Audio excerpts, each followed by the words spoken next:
My YouTube channel NCERT chemistry with Mansi, जिसमें मैं class 11th और 12th के अपने हैंड रिटन नोट्स से आपको हर केमिस्ट्री के हर चैप्टर के हर टॉपिक को एक्सप्लेन करती हूँ। और इससे आपका रिवीजन भी होता है, मेरा रिवीजन भी होता है। और मैं थोड़ी सी टीचिंग जर्नी को स्टार्ट कर रही हूँ, तो थोड़ा सा मैं ऊपर नीचे या कुछ गलत बोल दो तो उसको माइंड मत करिएगा। मैं भी सीख रही हूँ, आप भी सीखिए। दूसरी चीज़ ये कि मैंने इसको थोड़ा सा अपने नोट्स को एस्थेटिक वे में प्रेजेंट किया है, जिससे मुझे लगता है कि आपको और देखने में और पढ़ने में मज़ा आएगा। ये मत समझिए कि ये नोट्स मैंने सिर्फ यहाँ पर शो करने के लिए ऐसे डेकोरेटिव रखा है। ये नोट्स मैंने कहते अपनी जो नोटबुक भी बनाई है उसमें भी इतना ही डेकोरेशन और इतनी ही अच्छी हैंड राइटिंग में लिखा है। और यही हैंड राइटिंग है। ऐसा ना सोचिए कि मैंने इसको कहते थोड़ा सा टैबलेट में फॉर्म में किया तो ये हैंड राइटिंग नहीं है। Handwriting same to same यही है। तो मैं इसलिए बता रही हूँ कि कोई तारीफ़ तो करता नहीं है, तो मैं खुद ही कर लूँ अपने हैंड राइटिंग और अपनी चीज़ों की।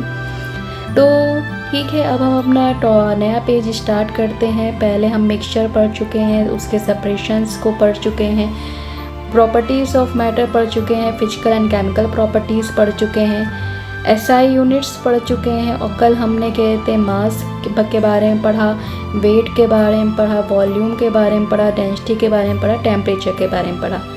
तो आज जो हम पेज स्टार्ट कर रहे हैं, नया पेज, हम थोड़ा सा जूम कर लेते हैं, थोड़ा आपको देखने में कम अच्छा लगे। तो आज जो हम टॉपिक और नया पेज स्टार्ट कर रहे हैं उसकी शुरुआत करते हैं हम। पहला है फ्रीजिंग पॉइंट ऑफ वाटर। पहली चीज़ तो ये जो आपको दिए गए हैं पॉइंट्स, ये आपको लर्न होने चाहिए। ये बहुत ही कॉमन और बेसिक पॉइंट्स हैं। ये हर किसी को बचपन से ही याद होते हैं, जूनियर क्लासेस में ही पढ़ा दिया जाता है।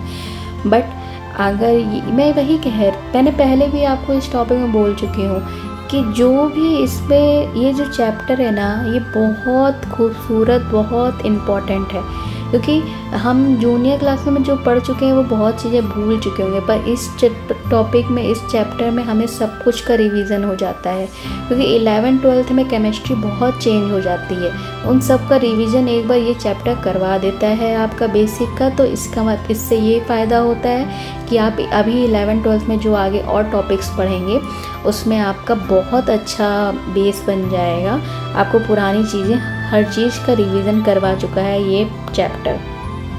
फ्रीजिंग पॉइंट ऑफ वाटर हमें पता है 0 डिग्री सेल्सियस है, उसको हमने केल्विन में भी कन्वर्ट करके लिखा, उसको हमने फ़ारेनहाइट में भी कन्वर्ट करके लिखा। रूम टेम्परेचर 25 डिग्री सेल्सियस होता है, 298 केल्विन है, 77 डिग्री फ़ारेनहाइट है। और ये मैं इसलिए कह रही हूँ कि हमने कल फ़ारेनहाइट और डिग्री सेल्सियस और केल्विन के बीच में उसका कन्वर्जन सब कुछ सीख चुके हैं। ये मैंने कल भी बोला था कि आपको ये चीज़ें याद होनी चाहिए। हम याद कर लेते पर फिर भूल जाते हैं, बट हमें ये चीज़ें दिमाग में होनी चाहिए। ह्यूमन बॉडी का जो टेम्परेचर बेसिकली माना गया है अप्रॉक्सीमेटली वो 37 डिग्री सेल्सियस माना गया है, और उसको केल्विन में 310 केल्विन बोला गया, 98.6 degree Fahrenheit. Boiling point of water हमें पता है 100 डिग्री सेल्सियस होता है, उसको 373 केल्विन होगा, 212 डिग्री फ़ारेनहाइट होगा। तो ये बेसिक देखो मैंने जो बनाए हैं इनको पॉइंट आउट भी किया है मैंने, ये याद होने चाहिए। अब हम नेक्स्ट टॉपिक पर आते हैं, अनसर्टेनिटी इन मेजरमेंट। देखो अनसर्टेनिटी आपकी हर चीज़ में, आपकी ज़िंदगी में हमेशा रहेगी कि नहीं रहेगी ये नहीं पता है। कल मैं थोड़ा नेगेटिव नहीं बोल रही हूँ, पर ये प्रैक्टिकल चीज़ें हैं। आज जो चीज़ें हमारे पास हैं, आज हमारी हेल्थ अच्छी है, आज हमारा कहते हैं मैं आपको समझा रही हूँ टॉपिक और ये सब, कल से ऐसी सिचुएशंस अलग होंगी, हमें नहीं पता होता है सिचुएशंस कब चेंज होती हैं, कब नहीं चेंज होंगी। तो हम एक अनसर्टेनिटी वर्ल्ड में ही रह रहे हैं, हमें कुछ कंफर्म नहीं है। वैसे मेज़रमेंट जब हम करते हैं किसी चीज़ का, हम कहें कि यही एक्यूरेट आंसर नहीं है, इसमें बहुत सारी एरर हो सकती हैं। वही होता है अनसर्टेनिटी है, मतलब नहीं फिक्स्ड है आपकी चीज़ें। तो मेज़रमेंट में भी वही अनसर्टेनिटी की बात हम करते हैं। पहला है साइंटिफिक नोटेशंस।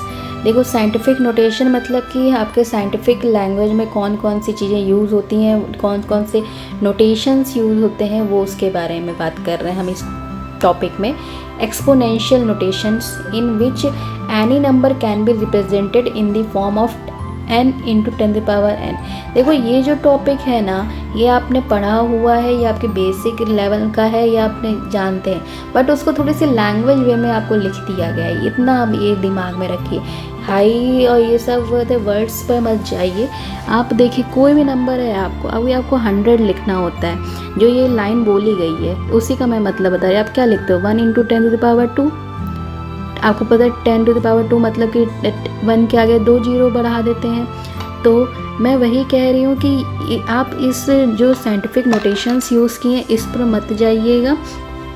आपको ये सब कॉमन चीज़ें पता हैं, बस उसको थोड़ा सा एक लैंग्वेज में आपको रिप्रेजेंट कर दिया गया है। Where n is the exponent having positive और नेगेटिव वैल्यू, हमें पता है इसमें 10⁻² भी हो सकता है। अगर हम कहते हैं 1/100 लिखेंगे तो वो भी 10⁻−2 चला जाएगा। नेगेटिव भी हो सकता है, पॉजिटिव वैल्यू भी हो सकती है। n is any number digit is called digit term which varies from 1 to 9.999। आपको पता है कि हम यहाँ पर 500 भी लिखेंगे तो 5 इंटू 10⁻²। एक नंबर के आगे जितने भी जीरो हैं उसे हम 10 to the power से रिप्रेजेंट कर देते हैं, और जो हमारा पहला नंबर है उसे हम यूनिट डिजिट से रिप्रेजेंट करते हैं। हमें अगर आप सोचने जाओगे तो ये वैल्यू आपकी 1 इंटू 10⁻999 के ही बराबर आएगी। अगर हम यहाँ सोचें कि हम 999 की जगह हम 10 क्यों नहीं लेते, अगर 10 लिख दोगे तो फिर इंटू 10⁻² रखो, उसका क्या मतलब हो जाएगा, 1 इंटू 10⁻3। सेम हुई ना बात। इसका मतलब जो ये लैंग्वेज यूज़ की है वो सही यूज़ की है। आप 1 से लेकर 9.999 तक ही इसे यूज़ कर सकते हो। अगर आप 10 लोगे तो आप उसको रिप्रेजेंट करने के लिए कुछ अलग वैल्यू यूज़ कर लोगे, ठीक।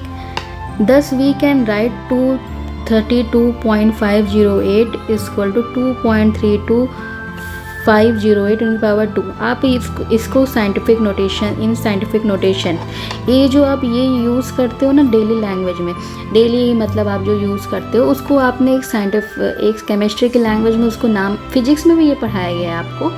तो ये चीज़ें आपको उसको क्या टर्म दे रहे हो, साइंटिफिक नोटेशन, बस इतना याद रखना है। Note that while writing it, the decimal had to be moved left by 2 places, and same is the exponent 2 of 10 to 10 in the scientific notation। आपने क्या देखा, मैं वही कह रही हूँ, लैंग्वेज डिफ़िकल्ट हो सकती पर आपने ये सब कुछ समझ चुके हैं तो हमें ज़्यादा दिमाग नहीं लगाना। मैं आपको सिंपल लैंग्वेज में बता रही हूँ। जब आप ये होता है, आपको पता है अगर हम जो ये डेसिमल है इसको हम थोड़ा सा जितने भी नंबर आगे लेकर जाते हैं उतना ही उसके 10 to the power बन जाता है। हमने यहाँ डेसिमल को 2 नंबर आगे लेकर 2 डिजिट आगे लेकर गए तो वही 10 to the power 2 बन गया है, ठीक। जितना आप डिजिट आगे ले जाओगे डेसिमल को उतनी ही वो 10 to the power चली जाएगी, वही इसमें लिखा गया। Similarly 0.00016 can be written as 1.6 in 10⁻⁻4। The decimal has to be moved 4 places to the right. 10 to -4 is the exponent in scientific notation। जितना आप डेसिमल को लेफ़्ट साइड मूव करोगे आपकी पावर 10th की पॉजिटिव होगी। अगर डेसिमल को आप राइट साइड मूव करोगे तो जितना आपने डिजिट राइट साइड मूव किया है उतनी ही उसकी पावर नेगेटिव में चली जाएगी। इतना आपको पता भी है, इसको बस एक लैंग्वेज दे दी गई है और इसको जो टर्म यूज़ किया गया उसे कहते हैं साइंटिफिक नोटेशंस। अब हम नेक्स्ट टॉपिक पे आते हैं, सिग्निफिकेंट फिगर। आप बहुत पढ़ चुके हैं इसके बारे में। Every experimental measurement has some amount of uncertainty associated with it because of limitations of measuring instrument and the skill of the person making the measurement। अभी मैंने यही बताया, अनसर्टेनिटी का क्या मतलब है कि आप किसी को भी फिक्स्ड नहीं कह सकते कि ये आपकी जीवन में ज़िंदगी में भी फिक्स्ड है, आपकी ये नहीं कहते ये फिक्स्ड ही रहेगा। भैया हर चीज़ अनसर्टेनिटी में ही है। आप ये सोचो कि आज आप अमीर हो तो कल भी आप अमीर रहोगे, ऐसा ज़रूरी नहीं है। लाइफ ऐसा टर्न लेती है कि आप अमीर से तुरंत ही गरीब भी बन सकते हो। आप समझते हो आप बहुत हेल्दी हो, पर क्या कहते हैं अभी जैसे आप जिम भी कोई जाता है आपको लगता है वो बहुत हेल्दी, पर आजकल हम क्या न्यूज़ सुन रहे हैं, उसको हार्ट अटैक भी आ रहा है, वो कार्डियक अरेस्ट भी आता है उसको। तो मैं वही कह रही हूँ, लाइफ बहुत अनसर्टेन है। इसी को हमने बस मेज़रमेंट में भी यूज़ किया, क्योंकि जो भी हम मेज़रमेंट करते हैं इंस्ट्रूमेंट का यूज़ करके, वो भी आपका फिक्स्ड नहीं है, उसमें भी बहुत एरर होते हैं आपके।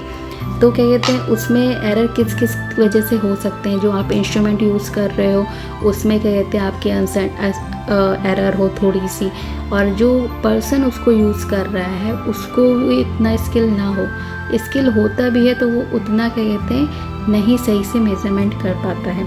तो वही जो अनसर्टेनिटी आ जाती है, वही जो एरर आ जाता है, उसी को हम सिग्निफिकेंट फिगर्स में थोड़ा सा यूज़ करते हैं। For example, the mass of an object is obtained using the platform balance and it comes out to be 9.42 ग्राम। इसमें क्या बोला हमने, एक मास ऑब्जेक्ट का मेज़र किया है, बैलेंस वेइंग बैलेंस जो होता है उसमें, तो वो 9.42 ग्राम आ रहा है। On measuring the mass of this object on an analytical balance the mass obtained is 9.4213 gram. Analytical balance में यूज़ कर रहे हैं तो उसका वैल्यू 9.4213 ग्राम आ रहा है, और जब प्लेटफॉर्म बैलेंस यूज़ कर रहे हैं तो वो 9.42 ग्राम आ रहा है। Therefore, the digit 4 placed after the decimal in the measurement by platform balance is uncertain। देखो 9.42, थोड़ा सा मैं इसे रब कर दूँ, ये थोड़ा सा दिखना थोड़ा कम हुआ है। 9.42 और क्या कहते हैं 9.4213, इसमें डिफरेंस आपका यहाँ डेसिमल के आगे जो वैल्यू है उसी में आया। ये 9 तो आपका फिक्स्ड है, तो वही बोला जो डेसिमल के बाद वाले नंबर से उसमें थोड़ा सा अनसर्टेनिटी और थोड़ी सी एरर आई है। The uncertainty in the experimental और calculated value is indicated by mentioning the number of significant figures. इन दोनों में जो भी आपका कहते हैं एरर मेज़र करी गई है वो डेसिमल के बाद वाले नंबर्स में मेज़र करी गई है। तो वही उसने बताया कि जो भी आपका एक्सपेरिमेंटल और कैलकुलेटेड, आप देखो कोई चीज़ें केमिस्ट्री में क्या होता है और फिजिक्स में भी यही होता है, जो भी आप एक्सपेरिमेंट करते हो ना उसको एक फॉर्मूला के थ्रू आप आंसर निकाल सकते हो, और वही चीज़ का आप एक्सपेरिमेंट कर कर भी आंसर निकाल सकते हो। एक्सपेरिमेंट और कैलकुलेटेड दोनों की वैल्यू में कभी कभी होता है कि वो सेम ही आ जाए, कभी कभी उसमें एरर आती है। तो वो जो एरर अनसर्टेनिटी होती है उसको हम सिग्निफिकेंट फिगर्स के थ्रू रिप्रेजेंट करते हैं। आप समझ गए कि एक्सपेरिमेंट में अलग वैल्यू आती है, कैलकुलेटेड में अलग वैल्यू, ज़्यादा डिफरेंस नहीं आता। अगर ज़्यादा डिफरेंस आ रहा है तो आपका एक्सपेरिमेंट ही गलत हुआ है, आप फिर नहीं कह सकते हो कि हाँ हमने क्या कहते हैं सही किया है। नहीं, कैलकुलेटेड वैल्यू जो फॉर्मूला के थ्रू आती है, साइंटिस्ट ने जो फॉर्मूला बनाया वो एक्सपेरिमेंट करके ही बनाए हैं सारे। तो वो जो फॉर्मूला दिया गया, वो क्यों फॉर्मूला दिया गया, क्योंकि उनको ये लगता है कि आपको ये पूरा एक्सपेरिमेंट परफॉर्म करना ना पड़े, इसलिए उन्होंने एक फॉर्मूला बना दिया है। अब वो फॉर्मूला और जो एक्सपेरिमेंट किया गया है उसके बीच में अगर जो माइन्यूट और थोड़ा सा एरर आती है, अनसर्टेनिटी आती है, उसको हम सिग्निफिकेंट फिगर्स के थ्रू रिप्रेजेंट करते हैं।